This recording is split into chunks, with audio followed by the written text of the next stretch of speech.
Welcome to steno series.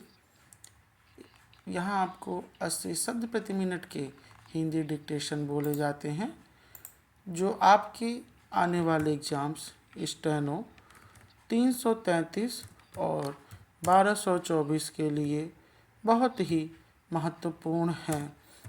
Dictation पाने के लिए हमारे चैनल को सब्सक्राइब करिए। डिक्टेशन अच्छी लगे तो उसे लाइक करिए और अपने दोस्तों के साथ इसे शेयर करिए, जिससे उन्हें भी प्रैक्टिस करने का मौका मिल सके। डिक्टेशन आपका स्टार्ट हो जाएगा 5 सेकेंड बाद।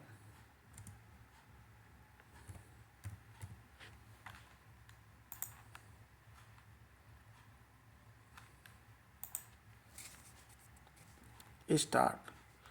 जो भी चीज़ हमारे जीवन से संबंध रखती है, उसकी जिम्मेदारी हम अपने हाथों में ले लेते हैं, और जब किसी चीज़ को अपने हाथों में नहीं लेना चाहते तो ईश्वरीय इच्छा या नियति की बातें करने लगते हैं।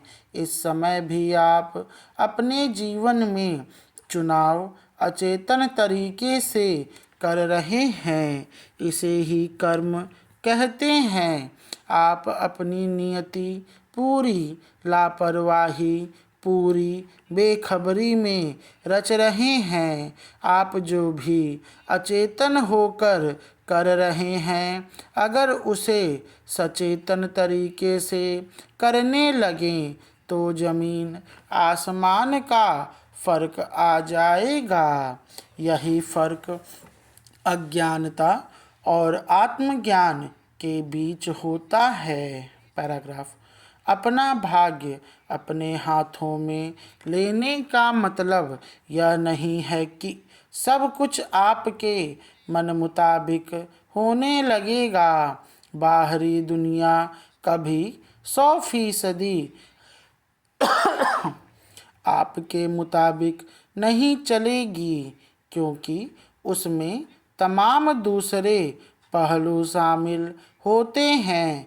बाहरी दुनिया को अपने मुताबिक चलाने की चाहत का मतलब है निरंकुश होना।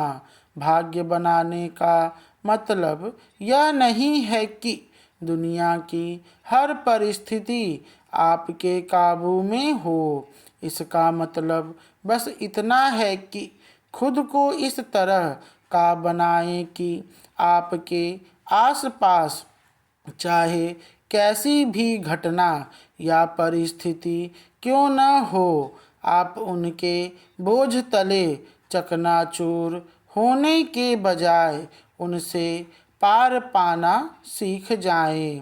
असल में इसका मतलब अपनी परम प्रकृति को प्राप्त करने की ओर बढ़ना है।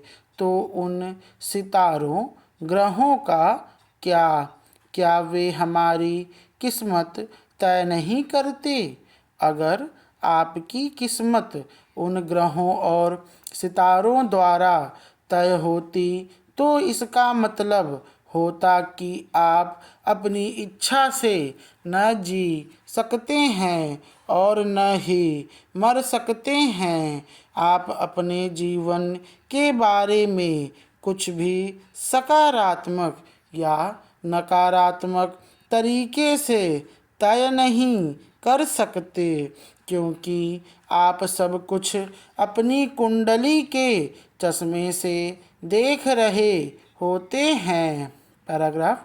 क्या निर्जीव चीज़ों को इंसान की दिशा और भाग्य तय करना चाहिए या इसका उल्टा होना चाहिए? अगर आप खुद में अच्छी तरह से स्थित हैं तो चाहे आपके ग्रह आपको किसी भी दिशा में मोड़ना चाहें, आप उसी दिशा में जाएंगे जहां आप जाना चाहते हैं। अगर लोगों को दूसरे ग्रहों की चिंता कम और धरती माता की ज़्यादा होती तो कम से कम हम थोड़ा बेहतर जीवन जी सकते थे। पैराग्राफ। इसलिए आप जिसे भाग्य कहते हैं वह ऐसी चीज है जिसे आपने खुद के लिए अचेतन तरीके से बनाया है। कर्म एक प्रक्रिया है, भाग्य उसका परिणाम है। कर्म का शाब्दिक अर्थ है कार्य। कार्य तमाम तरह के होते हैं। स्टॉप। डिक्टेशन अच्छी लगे तो उसे लाइक करें। धन्यवाद।